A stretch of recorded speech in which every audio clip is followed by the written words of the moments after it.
Hello बच्चों, एक बार फिर से बेंजीन 16 में आप लोगों का हार्दिक अभिनंदन है। तो प्यारे विद्यार्थियों, आज हम लेकर आए हैं महत्वपूर्ण टॉपिक है फिनॉल की अम्लीय प्रकृति को स्पष्ट कीजिए। कई बार ये क्वेश्चन पूछा गया है कि फिनॉल की अम्लीय प्रकृति को स्पष्ट कीजिए, फिनॉल अम्लीय कैसे होता है और उसके अम्लीय गुण बताइएगा। ठीक है, तो हम बताते हैं आपको। अच्छा, फिनॉल जो होता है, फिनॉल में OH समूह जो होता है उसमें हाइड्रोक्सी जो समूह होता है वो बेंजीन से अटैच रहता है।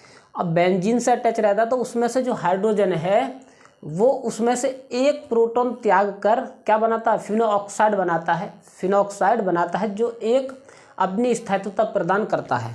ठीक है, यानी कि हाइड्रोजन को त्याग कर OH समूह में से हाइड्रोजन को त्याग कर क्या बन गया, फिनो ऑक्साइड आयन बन गया। फिनो ऑक्साइड आयन अपनी जो है अनुनाद संरचना के अनुसार एक स्थायित्वता प्रदान करता है, इसी को बोलते हैं अम्लीय प्रकृति। बात है समझ में। अब देखिएगा किस प्रकार से वो समझाएंगे हम आपको। ठीक है, हेडिंग डालिएगा फिनॉल की अम्लीय प्रकृति। क्या डालेंगे बच्चों? फिनॉल की अम्लीय प्रकृति। फिनॉल की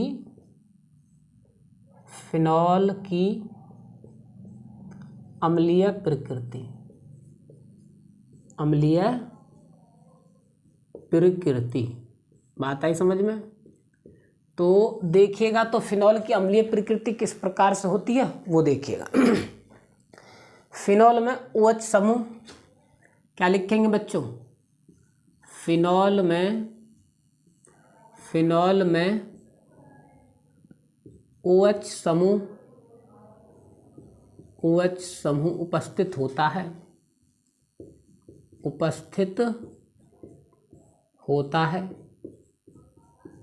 उपस्थित होता है जिसमें से जो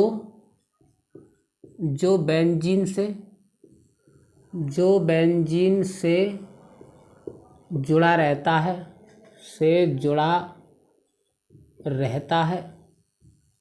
बेंजीन से जुड़ा रहता है। ठीक है बच्चों, जो बेंजीन से जुड़ा हो रहता है तथा यह एक प्रोटॉन त्याग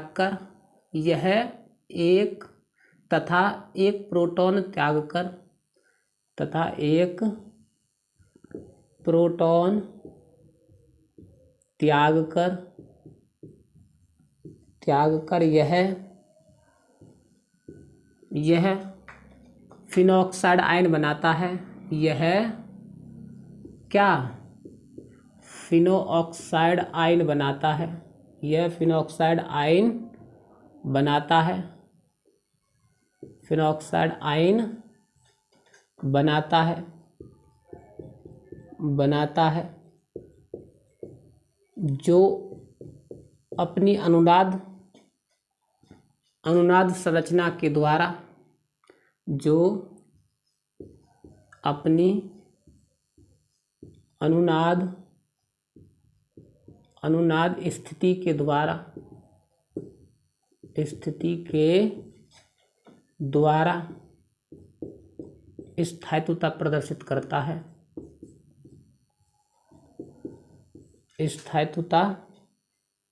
प्रदर्शित करता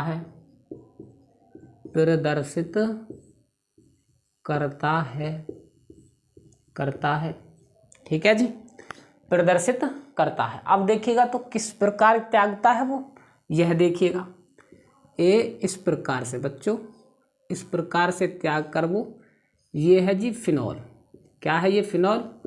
ये हाइड्रोजन के साथ क्रिया करेगा और इस प्रकार से ये अपना जो हाइड्रोजन त्याग कर किस प्रकार बनाएगा, फिनोऑक्साइड आयन बना लेगा ऐसे। ठीक है, फिनोऑक्साइड आयन बना लेगा इस प्रकार से। बात आई समझ में। और ये H3O+ में निकल जाएगा। यही है आपका फिनोऑक्साइड आयन। बात आई समझ में। ये क्या आपका फिनॉल, समझे बच्चों। अब ये जो फिनोऑक्साइड आयन है यही दिखाएगा कि किस प्रकार से क्रिया होनी है, किस प्रकार से क्रिया होकर ये करेगा और किस से क्रिया किस प्रकार, मतलब अनुनाद संरचना किस प्रकार होगी। देखिएगा, हम बताएंगे आपको अनुनाद संरचना किस प्रकार होगी। इसकी अनुनाद संरचना देखिएगा। अब अनुनाद संरचना समझाएंगे आपको। इस प्रकार बॉन्ड बना दीजिएगा यूं, ये 6 बना दीजिएगा, 1 2 1 2 1 2 और नेगेटिव आयन।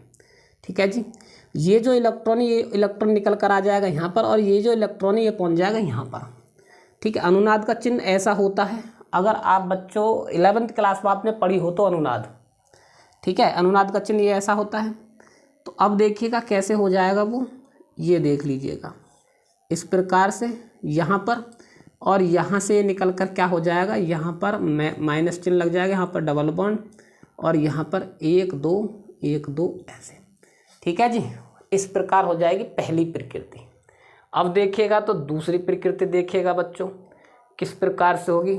अब जब ये आयन यहाँ पर घूमेगा और ये वाला यहाँ पर आएगा तो इनमें अंतर हो जाएगा। क्या हो जाएगा वो देखिएगा, ये वाला जब यहाँ पर आएगा और ये वाला आयन जब यहाँ पर आएगा तो देखिएगा अनुनाद प्रकृति में देखिएगा ये आयन यहाँ पर घुस जाएगा अंदर।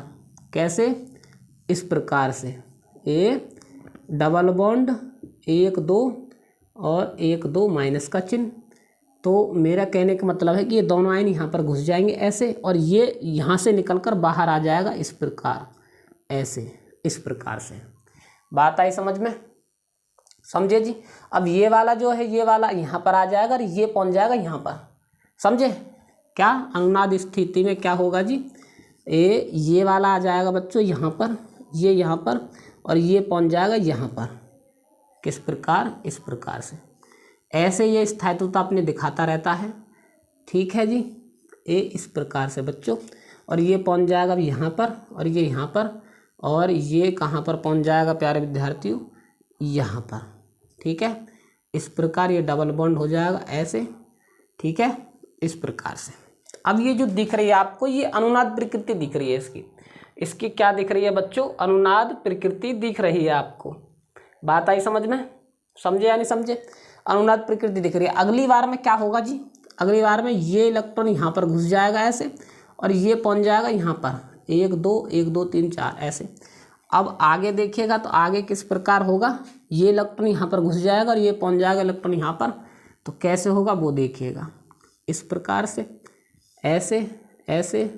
तो ये घुस जाएगा तो यहाँ पर क्या हो जाएगा, ये ऐसे, ये ऐसे, और ये ऐसे, और ये इस प्रकार 1 2 1 2 1 2 ऐसे। समझ में आई। तो ये अनुनाद प्रकृति इस प्रकार दिखाता है। ठीक है, देखिएगा यहाँ से मैं हम बताते हैं आपको, यहाँ से ये 2 इलेक्ट्रॉन निकले और यहाँ पर डबल बॉन्ड के रूप में आ गए। ये जो है एक बॉन्ड में 2 इलेक्ट्रॉन होते तो ये इलेक्ट्रॉन निकल कर 2 इलेक्ट्रॉन यहाँ पर आ गए, माइनस का चिन्ह दर्शा देगा आप। और ये वाला जो बॉन्ड है वो यहाँ पर इस प्रकार निकलेगा, बाहर निकल गया, ये आ गया। अब आगे देखिएगा तो ये बॉन्ड यहाँ पर पहुँचेगा, और ये जो डबल बॉन्ड, ये जो सिंगल बॉन्ड है, ये 2 इलेक्ट्रॉन यहाँ पर इस प्रकार निकल जाएंगे और ये पहुँच जाएगा अंदर, ये घुस गया। ठीक है, अब ये जो इलेक्ट्रॉन है ये वाला निकल कर तो यहाँ पर आ गया, ये इलेक्ट्रॉन अब यहाँ पर घुसेगा, यहाँ पर, ये दोनों के दोनों अंदर ये आ गए, और ये इलेक्ट्रॉन यहाँ पर पहुँच गया पूरे पूरे इस प्रकार। तो ये पूरी स्टेप जो है, ये पूरी जो स्टेप है बच्चों, ये कहलाती है अनुनाद संरचना। क्या कहलाती है, अनुनाद संरचना कहलाती है। समझ भाई, ये ही अम्लीय प्रकृति है, इसी को दर्शाता है। अब देखिएगा कुछ अम्लीय गुण बताते हैं हम आप लोगों के लिए, जो बढ़ते क्रम में या घटते क्रम में पूछ सकता है आपसे बोर्ड के पेपर में। इसका स्क्रीनशॉट लीजिएगा। ठीक है, ले लिया। अब आगे देखिएगा तो जैसे कि फिनॉल की अम्लीयता क्रम, फिनॉल का अम्लीयता क्रम दिखाएंगे कुछ आपको, कैसे कैसे पूछ सकता है पेपर में।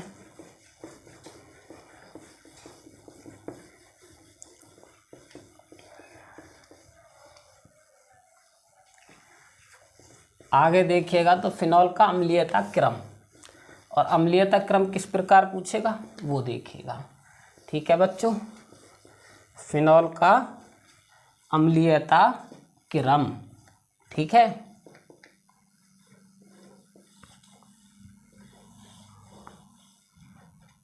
क्या लिखेंगे जी, फिनॉल का अम्लीयता क्रम।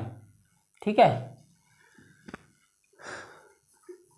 फिनॉल का अम्लीय प्रकृति, फिनॉल का अम्लीय प्रकृति। ठीक, अब ये हेडिंग डालेंगे और किस प्रकार देखिएगा।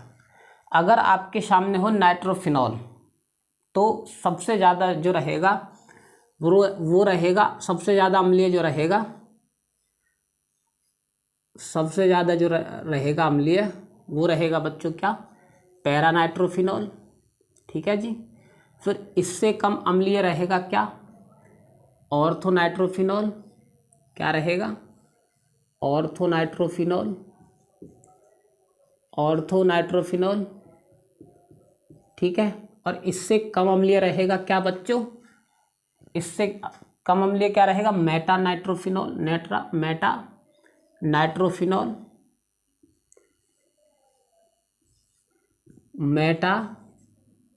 मेटा नाइट्रोफिनॉल, ठीक है। और सबसे कम रहेगा फिनॉल। ये है क्या है, नाइट्रोफिनॉलों में अम्लीय प्रकृति सबसे कम रहेगा फिनॉल। ये क्या है, फिनॉल। ये क्या है बच्चों, एम नाइट्रोफिनॉल, नाइट्रोफिनॉल। ये क्या है बच्चों, ओ नाइट्रोफिनॉल, ओ नाइट्रोफिनॉल। ये क्या है बच्चों, पी नाइट्रोफिनॉल, पी नाइट्रोफिनॉल, ठीक है। तो ये इस प्रकार से क्रम होता है। सबसे ज़्यादा अम्लीय क्या है, पी नाइट्रोफिनॉल, फिर है ओ नाइट्रोफिनॉल, फिर है एम नाइट्रोफिनॉल, फिर है फिनॉल। इस प्रकार ये बहुविकल्प में आपको इधर उधर आएंगे और सबसे ज़्यादा पूछेगा कि इनमें से बताओ किसकी अम्लीयता सबसे ज़्यादा है।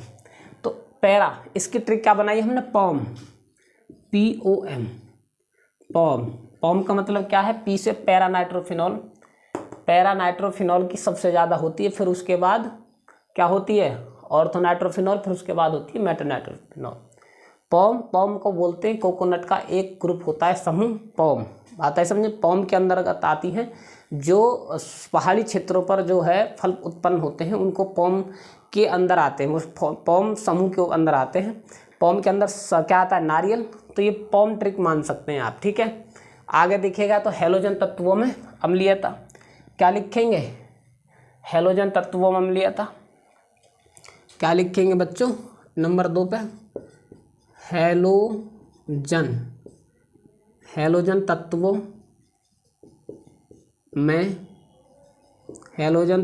में अम्लीयता, हैलोजन तत्वों में अम्लीयता। बात आई समझ में। अब देखिएगा तो हैलोजन तत्वों में अम्लीयता किस प्रकार रहेगी वो देखिएगा तो बच्चों, ठीक है। तो हैलोजन तत्वों में अम्लीयता देखिएगा हम किस प्रकार से दिखाएंगे वो देखिएगा, ठीक है। सबसे पहले रहेगा बच्चों ओ, सबसे पहले रहेगा ओ क्लोरोफिनॉल, ओ क्लोरोफिनॉल, ठीक है। फिर इससे कम रहेगा ओ ब्रोमोफिनॉल, क्या रहेगा जी, ओ ब्रोमोफिनॉल, ठीक है, ओ ब्रोमोफिनॉल।